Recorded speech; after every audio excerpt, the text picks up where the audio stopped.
Hello everyone, welcome back to my channel. ನಾನು ನಿಮ್ಮ ಪ್ರೀತಿ ಅಶ್ವಿನಿ ಮಂಜುನಾಥ್. ಹೇಗಿದ್ದೀರಾ? ಐ ಹೋಪ್ ಚೆನ್ನಾಗಿದ್ದೀರಾ ಅಂತ ಭಾವಿಸ್ತೇನೆ. ನಾನಿವತ್ತು ಒಂದು ಒಳ್ಳೆಯ ರೀತಿಯಲ್ಲಿ ರೆಸ್ಟೋರೆಂಟ್ ಟೇಸ್ಟ್ ಕೊಡೋ ಥರ ಆ ಶೈಲಿಯಲ್ಲಿ ನಾನು ಬಿಸಿಬೇಳೆ ಬಾತ್ ಹೇಗೆ ಮಾಡೋದು ಅಂತ ಇವತ್ತಿನ ವಿಡಿಯೋದಲ್ಲಿ ನಾನು ನಿಮಗೆ ತೋರಿಸ್ಕೊಡ್ತೀನಿ.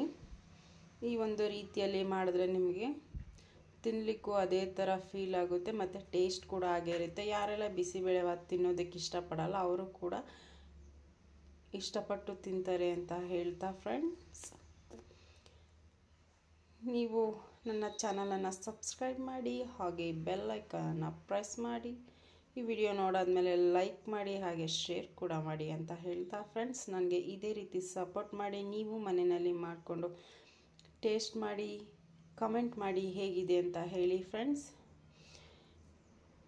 ನಾನಿವಾಗ ಏನೆಲ್ಲ ತೊಗೊಂಡಿದ್ದೀನಿ ಇಂಗ್ರೀಡಿಯೆಂಟ್ಸ್ ಅಂತ ಹೇಳ್ತೀನಿ. ಇಲ್ಲ ಆಲ್ರೆಡಿ ನಾನು ರೆಡಿ ಇಟ್ಕೊಂಡಿದ್ದೀನಿ, ನಾನು ನಿಮಗೆ ತೋರಿಸ್ತೀನಿ. ಮೊದಲನೇದಾಗಿ ನಾನು ಈ ಕಪ್ಪಲ್ಲಿ ಒಂದು 3/4 ಕಪ್ಪಷ್ಟು ತೊಗರಿಬೇಳೆನ ವಾಶ್ ಮಾಡಿ ಇಟ್ಕೊಂಡಿದ್ದೀನಿ. ಹಾಗೆ ಒಂದು ಅರ್ಧ ಬಟ್ಲಷ್ಟು ಹಸಿ ಬಟಾಣಿ. ನೀವು ಹಸಿ ಬಟಾಣಿ ಸಿಗಲಿಲ್ಲ ಅಂತ ಅಂದರೆ ಒಣ ಬಟಾಣಿನೇ ಒಂದು 8 ಅವರ್ಸ್ ಉಣಿಸಿ ಈ ಥರ ಮಾಡಿಕೊಂಡ್ರೆ ಚೆನ್ನಾಗಿರುತ್ತೆ.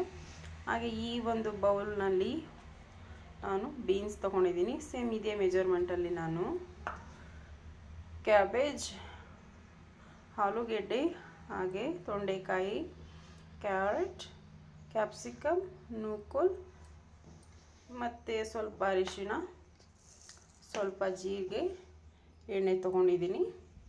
ಹಾಗೆ ನಿಮಗೆ ಯಾವುದೆಲ್ಲ ತರಕಾರಿಗಳು ಇಷ್ಟ ಆ ತರಕಾರಿಗಳನ್ನ ಹಾಕ್ಕೊಂಡು ನೀವು ಬಿಸಿಬೇಳೆ ಬಾತನ್ನ ಮಾಡ್ಕೊಬೋದು. ನೀವು ಯಾವ ಶೇಪ್ ಬೇಕಾದರೂ ಕೊಟ್ಕೊಬೋದು, ಅದರಲ್ಲಿ ಏನು ತೊಂದರೆ ಇಲ್ಲ. ನೆಕ್ಸ್ಟ್ ನಾನು ಇದನ್ನು ಕೂಗಿಸ್ಕೊಳ್ಬೇಕು. ಅದಾದಮೇಲೆ ನೆಕ್ಸ್ಟ್ ಏನೆಲ್ಲ ಬೇಕು ಅಂತ ನಾನು ನಿಮಗೆ ಹೇಳ್ತಾ ಹೋಗ್ತೀನಿ. ಇದನ್ನೆಲ್ಲ ನಾನು ಒಂದು ಕುಕ್ಕರ್ಗೆ ತೊಗೊಂಡು ಹಾಕೊಂಡು ಕೂಗಿಸ್ಕೊಳ್ತಾ ಇದ್ದೀನಿ. ನಾನಿಲ್ಲಿ ಎಲ್ಲವನ್ನು ಹಾಕ್ಕೊಂಡಿದ್ದೀನಿ. ಲಾಸ್ಟಲ್ಲಿ ಸ್ವಲ್ಪ ಆಯಿಲ್ ಮಿಕ್ಸ್ ಮಾಡ್ತಾಯಿದ್ದೀನಿ, 1 ಟೇಬಲ್ ಸ್ಪೂನಷ್ಟು. ಯಾಕೆಂದರೆ ಬೇಳೆ ಬೇಗ ಬೇಯುತ್ತೆ, ಅದಕ್ಕೋಸ್ಕರ ಇದನ್ನು ನಾನೊಂದು 2 ವಿಸಲ್ ಹಾಕಿಸ್ಕೊಳ್ತೀನಿ, ಸಾಕು. ಇವಾಗ ತರಕಾರಿಗೆ 2 ವಿಸಲ್ ಆಗಿದೆ. ಅದು ಸ್ವಲ್ಪ ಆರಲಿಕ್ಕೆ ಒಂದು 5 ನಿಮಿಷ ಆಗುತ್ತೆ. ಅದಕ್ಕೂ ಮುಂಚೆ ನಾನಿವಾಗ ಒಗ್ಗರಣೆಗೆ ಏನೆಲ್ಲ ತೊಗೊಂಡಿದ್ದೀನಿ ಅಂತ ಹೇಳ್ತೀನಿ. ಮೊದಲನೇದಾಗಿ ನಾನು ಒಂದು ಗ್ಲಾಸಷ್ಟು ಅಕ್ಕಿ ತೊಗೊಂಡಿದ್ದೀನಿ. ಇದನ್ನು ಒಂದು ಅರ್ಧ ಗಂಟೆ ನೆನೆ ಇಟ್ಕೊಂಡಿದ್ದೀನಿ. ಈ ಥರ ನೆನೆ ಹಾಕೋದ್ರಿಂದ ಸಾಫ್ಟಾಗಿ ಬರುತ್ತೆ ರೈಸು, ಅದಕ್ಕೋಸ್ಕರ. ನೆಕ್ಸ್ಟು ಒಂದು 4ರಿಂದ 5 ಲವಂಗ, 1 ಎಲೆ ಈ ಥರ ಕಟ್ ಮಾಡಿ ಇಟ್ಕೊಂಡಿದ್ದೀನಿ. ಪಲಾವ್ ಎಲೆ, 1 ಮರಾಠ ಮೊಗ್ಗು, ಒಂದು ಅರ್ಧ ಇಂಚಷ್ಟು ಚಕ್ಕೆ, ಅರ್ಧ ಟೀ ಸ್ಪೂನಷ್ಟು ಜೀರಿಗೆ, 1 ಟೀ ಸ್ಪೂನಷ್ಟು ಸಾಸಿವೆ, ಹಾಗೆ ಸ್ಟಾರ್ ಮೊಗ್ಗಲ್ಲಿ ಒಂದು ಅರ್ಧದಷ್ಟು ತೊಗೊಂಡಿದ್ದೀನಿ. ಹಾಗೆ ನೆಕ್ಸ್ಟು ನಾನಿಲ್ಲಿ GRB ಅವರ ಬಿಸಿಬೇಳೆ ಬಾತ್ ಪೌಡ್ರನ್ನ ಯೂಸ್ ಮಾಡ್ತಾಯಿದ್ದೀನಿ. ಇದೊಂದು 2 ಟೇಬಲ್ ಸ್ಪೂನಷ್ಟು ಇದೆ. ಹಾಗೆ ಮನೆ ಬೇಳೆ ಪುಡಿನೂ ಸಹ ಯೂಸ್ ಮಾಡ್ತಾಯಿದ್ದೀನಿ. ಇದು 1 ಟೇಬಲ್ ಸ್ಪೂನ್ ಇದೆ. ಹಾಗೆ 2 ಟೇಬಲ್ ಸ್ಪೂನಷ್ಟು ಕಡಲೆಬೇಳೆ, 2 ಟೇಬಲ್ ಸ್ಪೂನಷ್ಟು ಕಡಲೆ ಬೀಜ, ಹಾಗೆ ಸ್ವಲ್ಪ ಕರಿಬೇವು, 1 ಗೆಡ್ಡೆ ಬೆಳ್ಳುಳ್ಳಿ ಈ ಥರ ಜಜ್ಜಿಟ್ಕೊಂಡಿದ್ದೀನಿ, ಸ್ವಲ್ಪ ಪುದೀನ ಹಚ್ಚಿಟ್ಕೊಂಡಿರೋದು, ಹಾಗೆ ಕೊತ್ತಂಬರಿ ಸೊಪ್ಪು, 4ರಿಂದ 5 ಮೀಡಿಯಮ್ ಸೈಜ್ದು ಈರುಳ್ಳಿ, 2 ದಪ್ಪದಾದ ಹುಳಿ ಟೊಮೆಟೊ ತೊಗೊಂಡಿದ್ದೀನಿ, ಹಾಗೆ ಸ್ವಲ್ಪ ಹುಣಸೆ ರಸ, ರುಚಿಗೆ ತಕ್ಕಷ್ಟು ಉಪ್ಪು, ಹಾಗೆ ಒಗ್ಗರಣೆ ಮಾಡಲಿಕ್ಕೆ ಎಣ್ಣೆ ತೊಗೊಂಡಿದ್ದೀನಿ. ಇವಾಗ ನಾವು ಒಗ್ಗರಣೆ ಮಾಡ್ಕೊಳ್ಳೋದು ಹೇಗೆ ಅಂತ ತೋರಿಸ್ತೀನಿ. ಮೊದಲನೇದಾಗಿ ನಾನು ಸ್ಟವ್ ಆನ್ ಮಾಡಿ ಬಾಣಲಿನ ಇಟ್ಕೊಂಡಿದ್ದೀನಿ. ಇವಾಗ ಬಾಣಲಿ ಬಿಸಿ ಇದೆ. ನಾನು ಆವಾಗಲೇ ತೊಗೊಂಡಿದ್ದು ಒಂದು 100 ml ಆಯಿಲ್ನ ನಾನು ಹಾಕ್ಕೊಳ್ತಾ ಇದ್ದೀನಿ.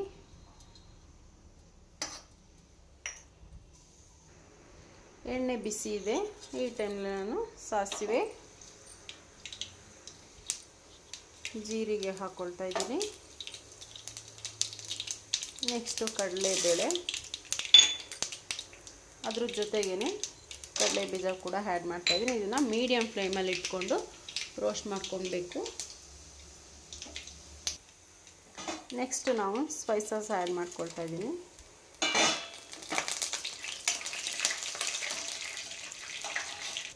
ಫ್ರೈ ಆಗಿದೆ.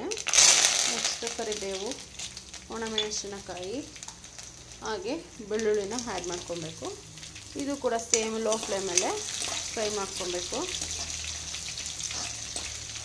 ನೋಡ್ತಾ ಇರ್ಬೋದು ಗೋಲ್ಡ್ ಕಲರ್ ಬಂದಿದೆ, ಮಿಕ್ಸ್ ಬ್ರೌನ್ ಕಲರ್ ಕಾಣಿಸ್ತಾ ಇರ್ಬೋದು ನಿಮಗೆ. ಈಗ ಇದು ಆಲ್ಮೋಸ್ಟ್ ಫ್ರೈ ಆಗಿದೆ. ಈ ಟೈಮ್ನಲ್ಲಿ ಈರುಳ್ಳಿನ ಹಾಕ್ಕೊಳ್ತಾ ಇದ್ದೀನಿ. ಸ್ವಲ್ಪ ಫ್ರೈ ಆಗಿದೆ. ಈ ಟೈಮ್ನಲ್ಲಿ ಪುದೀನ ಹಾಕ್ಕೊಂಡು ಫ್ರೈ ಮಾಡ್ಕೊಬೇಕು. ಈರುಳ್ಳಿ ಸ್ವಲ್ಪ ಸಾಫ್ಟ್ ಆದರೆ ಸಾಕು, ಗೋಲ್ಡನ್ ಬ್ರೌನ್ ಕಲರ್ ಬರೋ ಅವಶ್ಯಕತೆ ಇಲ್ಲ. ಸ್ವಲ್ಪ ಹೊತ್ತು ಫ್ರೈ ಆಗಬೇಕು. ಈರುಳ್ಳಿ ಫ್ರೈ ಆಗಿದೆ. ಇವಾಗ ಹಚ್ಚಿಟ್ಕೊಂಡಿರೋಂಥ ಟೊಮೆಟೊ ಹಾಕ್ಕೊಳ್ತಾ ಇದ್ದೀನಿ.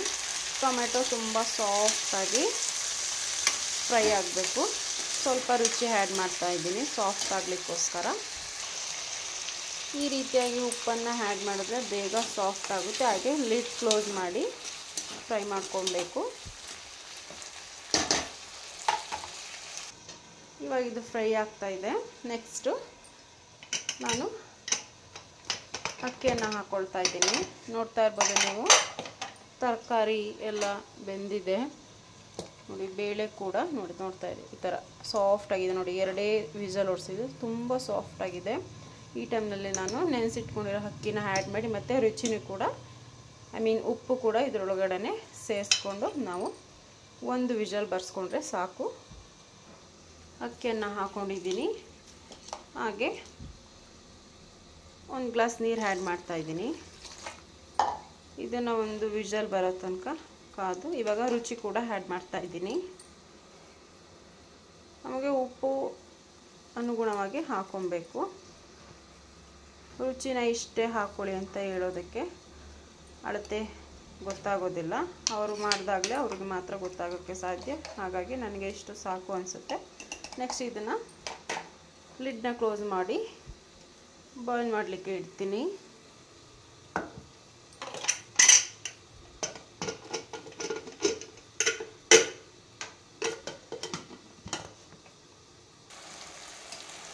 ಈ ಥರ ಮಧ್ಯ ಮಧ್ಯದಲ್ಲಿ ಕೈ ಆಡಿಸ್ಕೊಬೇಕು. ಇದು ಇನ್ನೂ ಸ್ವಲ್ಪ ಸಾಫ್ಟ್ ಆಗಬೇಕು.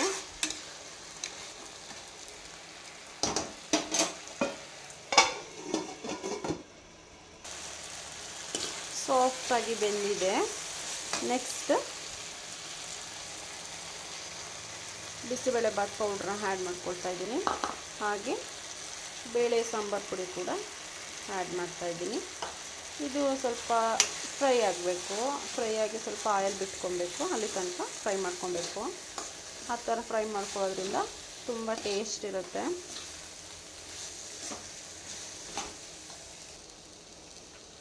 ಇವಾಗ ಇದು ಫ್ರೈ ಆಗಿದೆ. ನೋಡ್ತಾ ಇರ್ಬೋದು ಆಯಿಲೆಲ್ಲ ಬಿಟ್ಕೊಂಡಿದೆ.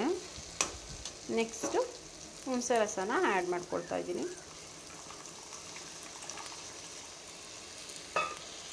ಇದು ಅಷ್ಟೇ ಸ್ವಲ್ಪ ನೀಟಾಗಿ ಫ್ರೈ ಆಗಬೇಕು. ಇದಕ್ಕೆ ನಾನು ಯಾವುದೇ ರೀತಿ ಉಪ್ಪನ್ನು ಆ್ಯಡ್ ಮಾಡೋದಿಲ್ಲ. ಯಾಕೆಂದರೆ ಮುಂಚೆನೇ ನಾನು ಟೊಮೆಟೊ ಸಾಫ್ಟ್ ಆಗಲಿಕ್ಕೆ ಹಾಕ್ಕೊಂಡಿದ್ದೆ. ಮತ್ತು ನಾನು ರೈಸ್ಗೂ ಕೂಡ ಉಪ್ಪನ್ನು ಹಾಕಿರೋದ್ರಿಂದ ಈ ಮಸಾಲೆಗೆ ನಾನು ಉಪ್ಪನ್ನು ಆ್ಯಡ್ ಮಾಡೋ ಅವಶ್ಯಕತೆ ಇಲ್ಲ. ಈ ಟೈಮ್ನಲ್ಲಿ ಸ್ವಲ್ಪ ಕೊತ್ತಂಬರಿ ಸೊಪ್ಪು ಹಾಕ್ಕೊಳ್ತಾ ಇದ್ದೀನಿ. ಈಗ ಬಿಸಿಬೇಳೆ ಬಾತ್ಗೆ ಮಿಕ್ಸ್ ಮಾಡಲಿಕ್ಕೆ ಗೊಜ್ಜು ರೆಡಿ ಇದೆ. ಸ್ಟವ್ ಆಫ್ ಮಾಡ್ಕೊಳ್ತಾ ಇದ್ದೀನಿ. ಹಾಗೆ ನಾನು ಬಿಸಿಬೇಳೆ ಬಾತು ತೆಳುವಾಗಿ ಬರೋದ್ರಿಂದ ನಾನು ಒಂದು 2 ಗ್ಲಾಸ್ ನೀರನ್ನು ಬಿಸಿಗೆ ಇಡ್ತೀನಿ. ನೀರನ್ನು ಬಿಸಿ ಮಾಡಲಿಕ್ಕೆ ಇಟ್ಕೊಂಡಿದ್ದೀನಿ. ರೈಸ್ ಇವಾಗ 1 ವಿಸಲ್ ಹೊಡೆದಿದೆ. ಇದೊಂದು 5 ನಿಮಿಷ ಆದಮೇಲೆ ಓಪನ್ ಮಾಡ್ತೇನೆ. ಇವಾಗ ರೈಸ್ ಕೂಡ ಬಾಯ್ಲ್ ಆಗಿದೆ. ನೀವು ನೋಡ್ತಾ ಇರ್ಬೋದು ಸಾಫ್ಟಾಗಿ ಬಾಯ್ಲ್ ಆಗಿದೆ, ತೆಳುವಾಗಿ. ನಾನು ಇದನ್ನು ಮಿಕ್ಸ್ ಮಾಡ್ಕೊಳ್ತಾ ಇದ್ದೀನಿ. ಮಿಕ್ಸ್ ಮಾಡಲಿಕ್ಕೆ ಒಂದು ಕುಕ್ಕರ್ನ ಇಟ್ಕೊಂಡಿದ್ದೀನಿ. ಹಾಗೆ ಈ ಮಸಾಲೆನ ಆ್ಯಡ್ ಮಾಡಿಕೊಂಡು ಮಿಕ್ಸ್ ಮಾಡ್ಕೊಳ್ತೀನಿ. ನಾನು ಆ್ಯಡ್ ಮಾಡ್ಕೊಂಡಿದ್ದೀನಿ. ಈಗ ಇದನ್ನು ನೀಟಾಗಿ ಮಿಕ್ಸ್ ಮಾಡ್ಕೊಬೇಕು. ಮಿಕ್ಸ್ ಆಗಿದೆ. ಇವಾಗ ನೀರನ್ನ ಹಾಕ್ಕೊಳ್ತಾ ಇದ್ದೀನಿ. ನೀವು 2 ಕಪ್ ನೀರು ಅಷ್ಟು ಹಾಕ್ಕೊಂಡಿದ್ದೀನಿ. ಇದನ್ನು ನೀಟಾಗಿ ಮಿಕ್ಸ್ ಮಾಡಿ ಮೀಡಿಯಮ್ ಫ್ಲೇಮಲ್ಲಿ ಒಂದು 10 ನಾವೇನು ಸ್ಪೈಸಸ್ ಎಲ್ಲ ಹಾಕಿದ್ದೀವಿ, ಒಗ್ಗರಣೆ ಹಾಕಿದ್ದೀವಿ, ಅದೆಲ್ಲ ರೈಸ್ಗೆ ಚೆನ್ನಾಗಿ ಇಟ್ಕೊಂಡು ಅದೊಂದು ಈ ಎಕ್ಸ್ಟ್ರಾ ಫ್ಲೇವರೇ ಕೊಡುತ್ತೆ. ನಿಮಗೆ ಬೇಳೆ ಹಾಕಿರೋದ್ರಿಂದ ಬಾತು ಬೇಳೆ ಸ್ಮೆಲ್ ಹೊಡೆಯಲ್ಲ, ಚೆನ್ನಾಗಿರುತ್ತೆ. ಡಿಫ್ರೆಂಟಾಗಿ ಹೇಳೋದ್ನಲ್ಲ ಆವಾಗಲೇ ರೆಸ್ಟೋರೆಂಟ್ ಸ್ಟೈಲಲ್ಲಿ ಇರುತ್ತೆ. ಟೇಸ್ಟು ಕೂಡ ಹಾಗೇ ಇರುತ್ತೆ. ನಾನಿವಾಗ ಇದೊಂದು 5 ನಿಮಿಷ ಮೀಡಿಯಮ್ ಫ್ಲೇಮಲ್ಲಿ ಇಟ್ಕೊಂಡು ಬೇಯಿಸ್ಕೊಳ್ತೇನೆ. ನಾನಿವಾಗ ಮೀಡಿಯಮ್ ಫ್ಲೇಮಲ್ಲಿಟ್ಟು ಈ ಥರ ಬೇಯಿಸ್ಕೊಳ್ತೀನಿ. ನೆಕ್ಸ್ಟು ಇದಕ್ಕೆ ಸ್ವಲ್ಪ ಉಪ್ಪು ಕಮ್ಮಿ ಅಂತ ಅನ್ನಿಸ್ತಾ ಇದೆ. ನಾನಿವಾಗ ಸ್ವಲ್ಪ ಉಪ್ಪನ್ನು ಆ್ಯಡ್ ಮಾಡ್ಕೊಳ್ತಾ ಇದ್ದೀನಿ.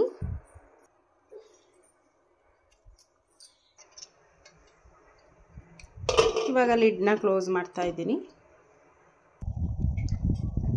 ಇದು ರೆಡಿ ಇದೆ. ನೆಕ್ಸ್ಟ್ ಲಾಸ್ಟಲ್ಲಿ ಕೊತ್ತಂಬರಿ ಸೊಪ್ಪನ್ನ ಆ್ಯಡ್ ಮಾಡ್ತಾ ಇದ್ದೀನಿ. ಲಾಸ್ಟಲ್ಲಿ ಕೊತ್ತಂಬರಿ ಸೊಪ್ಪನ್ನ ಆ್ಯಡ್ ಮಾಡೋದ್ರಿಂದ ಫ್ಲೇವರ್ ತುಂಬ ಚೆನ್ನಾಗಿರುತ್ತೆ. ಅದಕ್ಕೋಸ್ಕರ ಇವಾಗ ಇದೊಂದು ಮಿಕ್ಸ್ ಕೊಟ್ಕೊಳ್ತಾ ಇದ್ದೀನಿ. ನೋಡ್ತಾ ಇರ್ಬೋದು ನೀವು ಎಷ್ಟು ತೆಳುವಾಗಿ ಬಂದಿದೆ ಅಂತ ಹೇಳಿ. ಈ ಥರ ಇದ್ದರೆ ತಿನ್ನಲಿಕ್ಕೂ ಅಷ್ಟೇ ಚೆನ್ನಾಗಿರುತ್ತೆ. ಇದು ತುಂಬ ಹೊತ್ತು ಮಡಿಕೊಂಡು ತಿನ್ನೋಕ್ಕಾಗಲ್ಲ, ಬಿಸಿ ಬಿಸಿಲೇ ತಿನ್ನಬೇಕು. ಏಕೆ ಅಂತಂದರೆ ಗಟ್ಟಿ ಆಗಿಬಿಡುತ್ತೆ, ಆಮೇಲೆ ತಿನ್ನಲಿಕ್ಕೆ ಆಗೋದಿಲ್ಲ. ಇವಾಗ ಇದು ರೆಡಿ ಇದೆ, ಸರ್ವ್ ಮಾಡ್ತಾ ಇದ್ದೀನಿ.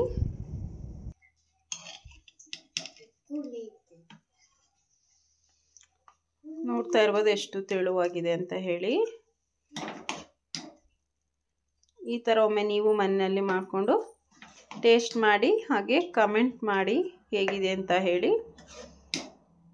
ನಾನು ಈ ವಿಡಿಯೋ ಇಷ್ಟ ಆಗಿದೆ ಅಂತ ಭಾವಿಸ್ತೇನೆ. ನೆಕ್ಸ್ಟ್ ವಿಡಿಯೋದಲ್ಲಿ ಇನ್ನೊಂದು ಒಳ್ಳೆ ರೀತಿಯ ರೆಸಿಪಿನ ನಾನು ಹೇಳ್ಕೊಡ್ತೀನಿ. ಅಲ್ಲಿ ತನಕ ಬಾಯ್ ಬಾಯ್ ಫ್ರೆಂಡ್ಸ್.